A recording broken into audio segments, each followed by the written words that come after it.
Hello दोस्तों, स्वागत है आपका एग्जाम टाइम में। दोस्तों हम यहाँ पर एमपीपीएससी की 1990 से लेकर 2019 तक के क्वेश्चन पेपर सोल्व कर रहे हैं, जिसमें आज हमारा ये इतिहास का 4th पार्ट है। और यहाँ पर हम टॉपिक वाइज पूरे क्वेश्चन देख रहे हैं, साथ में उसके इंपॉर्टेंट फैक्ट भी हम यहाँ पर देख रहे हैं। तो दोस्तों हमारा आज का पहला क्वेश्चन है। देखिए, हमने पिछले वीडियो में 90 तक क्वेश्चन कर लिए थे। ये हमारे यहाँ पर 91 से क्वेश्चन स्टार्ट है। निम्न में से किस मुगल सम्राट ने शिक्षा संबंधी सुधार किए थे? 2014 का ये क्वेश्चन है। दोस्तों इसका जो राइट आंसर है वो है यहाँ पर अकबर। तो अकबर ने शिक्षा संबंधी यहाँ पर सुधार किए थे। अकबर स्वयं निरक्षर था, यानी खुद जैसे कि शिक्षा उन्होंने प्राप्त नहीं की थी, बाकी उन्होंने यहाँ पर शिक्षा के बहुत सारे सुधार किए थे। और उनके जो शिक्षा के प्रमुख केंद्र की यदि हम बात करते हैं दोस्तों, तो वो अजमेर, दिल्ली के साथ में मुल्तान और इलाहाबाद, ये प्रमुख उनके शिक्षा के केंद्र हुआ करते थे। और मुगलों की यदि हम राजभाषा की यदि बात करें तो उनकी जो राजभाषा थी वो थी फारसी भाषा। तो इतना आपको यहाँ पर ध्यान रखना है। नेक्स्ट है दोस्तों कि जहांगीर महल। देखिए यहाँ पर जहांगीर महल का पूछा गया था, 1990 में ये क्वेश्चन आया था। तो ये जहांगीर जो महल है ये है कहाँ पर? आगरा में। तो ये आगरा में स्थित है। बाकी जो इस किले का निर्माण की यदि हम बात करते हैं तो इसके जो किले का निर्माण है वो अकबर ने करवाया था। यानी जो जहांगीर को हम सलीम भी कहते हैं, तो उसके रहते हुए ही यहाँ पर जहांगीर महल का निर्माण कराया था। अब अकबर ने इसकी प्रेरणा कहाँ से ली है? तो अकबर ने इसकी जो प्रेरणा ली है वो ग्वालियर के मानसिंह महल से ली है। यानी ग्वालियर के मानसिंह महल को देखकर यहाँ पर जहांगीर महल का निर्माण करवाया था। नेक्स्ट है दोस्तों कि भारत में इंग्लैंड का कौन सा दूत जहांगीर के पीछे अजमेर में मांडू आया था? ठीक है दोस्तों, तो ये इसका जो राइट आंसर है वो है यहाँ पर थॉमस रो। तो थॉमस रो यहाँ पर किस सन में आया था? ये आया था दोस्तों 1616 में। तो ये आपको यहाँ पर ध्यान रखना है। और ये मांडू कहाँ स्थित है? तो मांडू एमपी के धार में स्थित है। नेक्स्ट है दोस्तों, खुसरो किस मुगल बादशाह का पुत्र था? 2015 का ये क्वेश्चन है। तो दोस्तों खुसरो जो था वो जहांगीर का पुत्र था, है ना। जहांगीर का जो सबसे बड़ा पुत्र था वो यही था। और इनकी माता का नाम यदि हम बात करते हैं, खुसरो की माता का नाम था मानबाई। तो ये आपको यहाँ पर ध्यान रखना है। अब इन्होंने क्या करा था? अपने पिता के विरुद्ध ही युद्ध इन्होंने यहाँ पर छेड़ दिया था। तो इन्हें क्या करा था? जो जहांगीर है, इन्होंने जो आगरा के किले में इन्हें नज़रबंद करके रखा था। अब फिर वहाँ ये अपने पिता से परास्त हो गए। उसके बाद में ये छूट गए थे। और फिर ये जहांगीर के ही एक पुत्र थे खुर्रम। तो खुर्रम ने इनकी हत्या कर दी थी, ठीक है। और फिर यहाँ पर इन्होंने पूरा प्रशासन संभाला था। और उसके बाद खुर्रम ही शाहजहां के नाम से प्रसिद्ध हुआ था। ठीक है दोस्तों, ये आपको यहाँ पर ध्यान रखना है। नेक्स्ट ये कि प्रसिद्ध तानसेन का मकबरा कहाँ स्थित है? देखिए 1991 और 2010 दो बार ये क्वेश्चन पूछा जा चुका है। देखिए 1991 यानी 20 साल बाद फिर वही क्वेश्चन रिपीट हुआ है ना। तो अभी भी रिपीट होने की यहाँ पर संभावना बनती रहती है। तो दोस्तों आप सभी को पता है कि जो तानसेन है तो वो यहाँ इनका जो महल है वो ग्वालियर में है ना। अब इनके हम रियल नाम की यदि बात करते हैं तो इनका जो रियल नाम है तानसेन का, तो इनका तानसेन का रियल नाम है रामतनु पांडे, यानी मूल नाम की यदि हम बात करते हैं। और ये सबसे पहले कहाँ रहते थे? ये रीवा के राजा रामचंद्र के दरबार में हुआ करते थे, यानी उनके दरबारी संगीतज्ञ थे। उसके बाद में यहाँ पर अकबर के राज्य दरबार में ये पहुंच गए थे और वहाँ के संगीतज्ञ थे, है ना। अब फिर अकबर ने इन्हें एक उपाधि दी थी जिनका नाम है कंठा भरन वाणी विलास। तो ये आपको यहाँ पर ध्यान रखना है। नेक्स्ट है दोस्तों कि तानसेन का मूल नाम क्या था? ये 2013 का क्वेश्चन है। तो ये इनका जो मूल नाम था वो था रामतनु पांडे। ठीक है दोस्तों, नेक्स्ट है मुगलों की अदालत में भाषा कौन सी थी? 1991 का एक क्वेश्चन है दोस्तों। अभी बताया जैसे मुगलों की पूरी राजभाषा, उनके राज्य कार्यकार संबंधी जितने भी कार्य हुआ करते थे तो वो सारे यहाँ पर फारसी भाषा में हुआ करते थे। और भारत में यदि हम फारसी की साहित्य के विकास की यदि बात करें तो ये जो मुस्लिम आक्रमणकारी थे उनके आगमन के साथ ही यहाँ पर प्रारंभ हो चुका था, है ना। फिर बाद में इसे जो खास तौर पर श्रेय मिला तो वो कब हुआ था? वो बाबर जब जैसे आया था पानीपत के युद्ध में, तब से यहाँ पर फारसी भाषा का अत्यधिक विकास हुआ था। अब सर्वप्रथम भारत में लाहौर, ये भी एक आईएमपी फैक्ट है कि सर्वप्रथम भारत में लाहौर फारसी साहित्य के विकास का प्रमुख केंद्र रहा था। तो इस प्रकार से आपका प्रश्न बन सकता है कि सर्वप्रथम भारत में फारसी साहित्य के विकास का कौन सा केंद्र था? तो उसमें ऑप्शन दे देंगे लाहौर, दिल्ली, आगरा, इस प्रकार के। नेक्स्ट है दोस्तों कि निम्नलिखित घटनाओं को और ईस्वी को सुमेलित कीजिए। 1994 का क्वेश्चन है दोस्तों। देखिए इतिहास में हमें घटनाएं, तिथि अच्छे से याद होना चाहिए। जहाँ जहाँ से इतिहास ने बहुत ही मतलब मोड़ लिया हो, है ना, तो उसके हमें पता होना चाहिए। जैसे कि यहाँ नादिर शाह द्वारा दिल्ली में कत्ले-आम, तो ये किया गया था दोस्तों ये 1739 में, ठीक है। तो नादिर शाह ने कब किया था? 1739 में। और बाबर और इब्राहिम लोदी के बीच पानीपत की पहली लड़ाई कब हुई थी? तो आप सभी को पता है ये हुई थी 1526 में। अब दोस्तों बात करते हैं कि हेमू और अकबर के बीच पानीपत की दूसरी लड़ाई कब हुई थी? तो ये हुई थी 1556 में। अब अहमद शाह अब्दाली और मराठों के बीच पानीपत की तीसरी लड़ाई कब हुई थी? तो ये 1761 में हुआ था, ठीक है दोस्तों। तो ये आपको युद्ध और उन किन किन के बीच में हुआ था और उनकी डेट आपको पूरी पता होना चाहिए। नेक्स्ट है दोस्तों कि गुरु नानक ने अपना उत्तराधिकारी किसे नियुक्त किया था? 2015 का एक क्वेश्चन है दोस्तों। आप सभी को पता है कि जो गुरु नानक है वो सिखों के प्रथम गुरु थे, है ना। तो ये सिखों के प्रथम गुरु थे और इनके जो बाद जो दूसरे गुरु जो बने थे तो वो बने थे गुरु अंगद। गुरु अंगद यहाँ पर दूसरे गुरु बने थे। और इनका जो रियल नाम की यदि हम बात करते हैं तो इनका रियल नाम था लहना, लहना इनका नाम था। और गुरु नानक का जो जन्म हुआ था वो हुआ था तलवंडी में 1469 में, ठीक है दोस्तों। तो ये आपको यहाँ पर ध्यान रखना है। नेक्स्ट है दोस्तों कि खालसा पंथ कितने वर्ष पहले प्रारंभ हुआ था? 2000 का क्वेश्चन है। देखिए यदि आपको अगर ये पता है कि खालसा पंथ किसने चलाया था तो आप इसके राइट आंसर तक भी पहुंच सकते हैं। देखिए जैसे कि जो खालसा पंथ है वो सिखों के 10वें गुरु गुरु गोविंद सिंह ने चलाया था। और वो कब चलाया था दोस्तों? यहाँ पर 1699 में, है ना, यानी 1700 के लगभग, 1700 के लगभग हम यहाँ पर मानकर चलते हैं। और अभी 1700 से अभी लेकर कितने हो गए दोस्तों? तो ये 18, 19, है ना। तो 1700, 1800 और 19 यानी 300 वर्ष यहाँ पर हो चुके हैं। तो ये आपको इस प्रकार से आप यहाँ पर लॉजिक लगा सकते हैं। तो इसका जो राइट आंसर होगा वहाँ पर 300 वर्ष होगा। नेक्स्ट है दोस्तों कि निम्न में से किस सिख गुरु ने खालसा पंथ की स्थापना की? 2014 का ये क्वेश्चन है। तो ये आपको इसका राइट आंसर मैंने अभी पिछले क्वेश्चन में बता दिया है, गुरु गोविंद सिंह। नेक्स्ट है दोस्तों सिखों के अंतिम गुरु कौन थे? 1994 का ये क्वेश्चन है। तो सिखों के अंतिम गुरु भी यही थे, गुरु गोविंद सिंह। इसके बाद इन्होंने क्या करा था, जो गुरु का पद है उसे समाप्त कर दिया था। और फिर जो गुरु की जो वाणी और उनके जो ग्रंथ हुआ करते थे वही उनके गुरु का कार्य करने लगे, ठीक है। तो 10 तक इसमें गुरु हुए थे और अलग अलग गुरुओं की अलग अलग विशेषता है, तो वो भी आपको पता होना चाहिए। तो आप अच्छे से ये जो जितने भी सिख गुरु हैं तो उनकी क्या क्या विशेषता है, उन्होंने क्या क्या कार्य किए हैं, तो वो आपको यहाँ पर ध्यान रखना है क्योंकि इससे प्रश्न बन रहे हैं। नेक्स्ट है दोस्तों कि शिवाजी मुगलों की कैद से भागने के समय कौन से नगर में कैद थे? तो ये दोस्तों ये आगरा के नगर में यहाँ पर कैद थे। और देखिए यहाँ पर एक विशेष बात ये है कि आगरा नगर में तो ये कैद थे और आगरा में भी जयपुर भवन में कैद थे, है ना। तो जयपुर भवन भी आपको ऑप्शन में दिया जा सकता है, जयपुर भवन। दोस्तों ये जयपुर राजस्थान वाला नहीं है, ये जयपुर भवन यहाँ पर स्थित है आगरा में। तो ये आपको यहाँ पर ध्यान रखना है। अब दोस्तों इन्हें कैद किसने किया था? तो ये 1616 की बात है दोस्तों। यहाँ पर औरंगजेब ने इन्हें कैद करके रखा था और बाद में ये अपनी चालाकी से यहाँ से छूट के भाग गए थे। शिवाजी के गुरु का नाम क्या था? 2016 का एक क्वेश्चन है। आप सभी को पता है इनका जो नाम था वो था दोस्तों यहाँ पर रामदास। और रामदास की एक प्रसिद्ध रचना है दोस्तों, तो वो आपको यहाँ पर ध्यान रखना है, ठीक है दोस्तों। तो उनकी जो प्रसिद्ध रचना की यदि हम बात करते हैं तो वो है दास बोध, ठीक है, दास बोध है। तो वो आपको यहाँ पर ध्यान रखना है। नेक्स्ट है दोस्तों शिवाजी के शासनकाल में विदेश मंत्री को कहा जाता था? 2014 का ये क्वेश्चन है। तो इन्हें कहा जाता था सुमंत, सुमंत भी कहा जाता था इन्हें और दबीर भी कहा जाता था। तो ये आपको यहाँ पर ध्यान रखना है। नेक्स्ट है दोस्तों कि पानीपत का तीसरा युद्ध कब लड़ा गया? 2013 का ये क्वेश्चन है। देखिए यहाँ पूरी डेट सहित पूछ लिया गया क्योंकि पानीपत का तीसरा युद्ध, प्रथम युद्ध और द्वितीय युद्ध, ये तीनों ही बहुत ही फेमस युद्ध हैं, इसलिए इनकी यहाँ पर डेट पूछी जा सकती है क्योंकि देखिए यहाँ पर पूरी डेट पूछ ली गई है।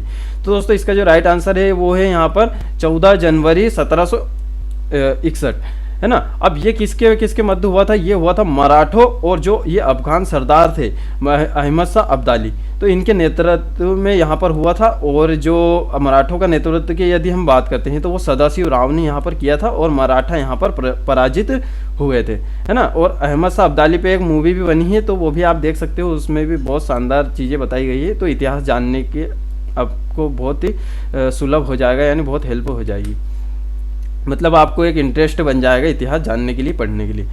दोस्तों यहाँ पर है हमारा अगला क्वेश्चन कि पानीपत का तीसरा युद्ध लड़ा गया था 1998 में, ये क्वेश्चन पूछा गया था। तो आप सभी को पता है इसका राइट आंसर है मराठा और अहमद शाह अब्दाली के बीच यहाँ पर लड़ा गया था।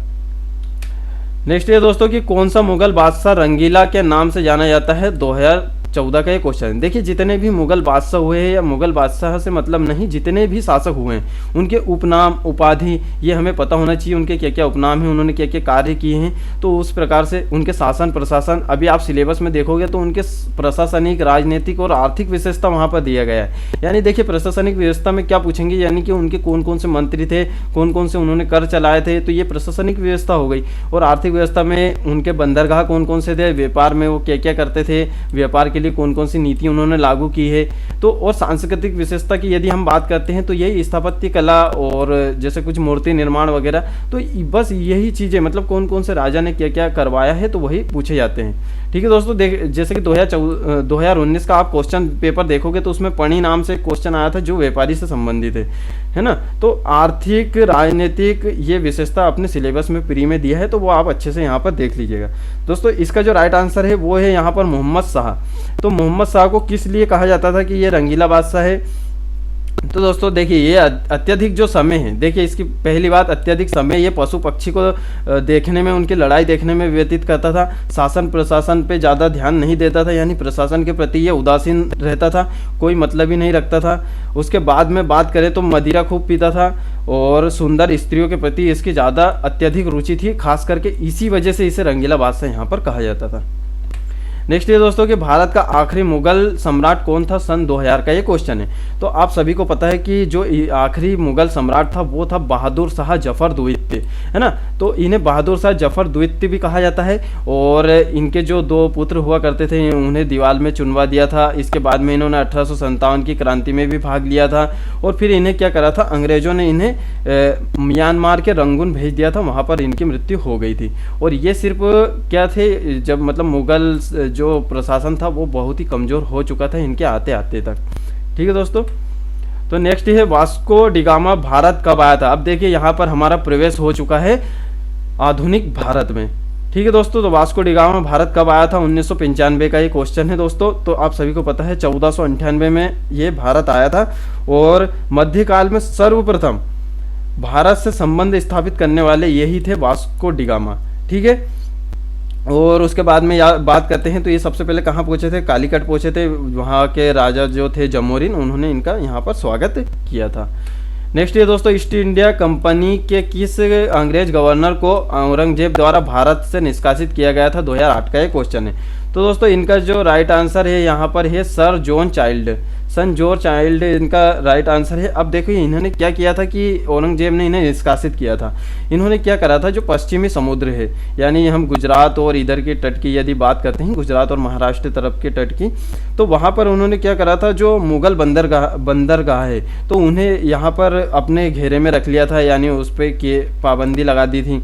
उसके बाद में मक्का जाने वाले जो हज यात्री थे उन्हें बंदी बना लिया था, है ना। तो इसी से नाराज होकर इन्होंने इसे यहाँ से निष्कासित कर दिया था। बाद में इन्होंने माफ़ी भी मांगी थी और उसके बाद में इन्हें माफ़ कर दिया गया था। नेक्स्ट ये दोस्तों कि प्लासी का युद्ध लड़ा गया था, 2006 का ये क्वेश्चन है। तो आप सभी को पता है क्योंकि प्लासी का जो युद्ध है वो 1757 में लड़ा गया था दोस्तों। और रॉबर्ट क्लाइव, अंग्रेज के जो गवर्नर थे उस टाइम कौन थे, रॉबर्ट क्लाइव थे। और बंगाल के जो नवाब थे वो थे सिराजुद्दौला के मध्य यहाँ लड़ा गया था। अब प्लासी का युद्ध ही बहुत ही निर्णायक साबित हुआ था, क्योंकि यहीं से अंग्रेजों के जो भारत पर प्रभुत्व का जो सपना था वो यहाँ पर स्थापित हो चुका था, है ना। और उसके बाद में जैसे बक्सर का युद्ध आया तो वहाँ उन्होंने फिर पूरा भारत को यहाँ पर भारत पर अधिकार जमा लिया। नेक्स्ट है दोस्तों कि निम्नलिखित में से कौन सा युद्ध जिन्होंने भारत में ब्रिटिश प्रभुत्व को प्रारंभ किया, और 1994 का ये क्वेश्चन है दोस्तों। तो ये इसका जो राइट आंसर है वो यही है, प्लासी का युद्ध, है ना। तो यहाँ पर भारत में ब्रिटिश प्रभुत्व को प्रारंभ किया की बात हो रही है दोस्तों, प्रारंभ किया। यदि यहाँ पर होता स्थापित किया तो वो बक्सर के युद्ध के बाद ही हुआ था। तो ये यहाँ पर आपको ये मेन चीज़ यहाँ पर ध्यान रखना है, क्योंकि यहाँ पर प्रारंभ हुआ था, क्योंकि प्लासी का युद्ध इतना निर्णायक नहीं था और बक्सर का युद्ध बहुत ही निर्णायक साबित हुआ था। बाकी शुरुआत जो मानते हैं तो प्लासी के युद्ध से ही हो गई थी।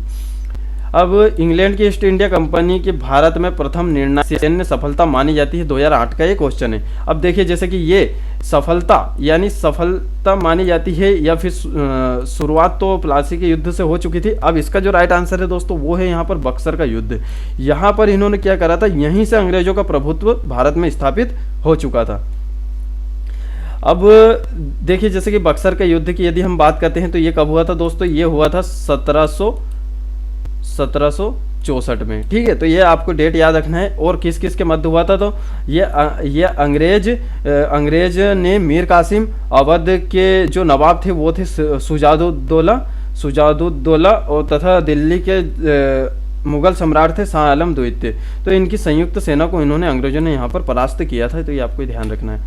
नेक्स्ट है दोस्तों कि बक्सर के युद्ध के समय दिल्ली का शासक है ना, इसे शासक कर लीजिएगा, दिल्ली का शासक कौन था, 2005 का ये क्वेश्चन है। तो ये अभी इसका राइट आंसर हमें पता चली गया है, तो ये है शाह आलम, सॉरी दोस्तों ये नहीं है इसका आंसर, ये है शाह आलम द्वितीय है ना, ये आपको ध्यान रखना है, शाह आलम द्वितीय। तो इनमें कंफ्यूज ना होइएगा आप। और दोस्तों हमारा कल भी एक क्वेश्चन में गलती हो गई थी, वो 89वां क्वेश्चन है ना, 89वां क्वेश्चन है, तो उसे देख लीजिएगा। उसका जो राइट आंसर है वो यहाँ पर होगा क्या, मंडला।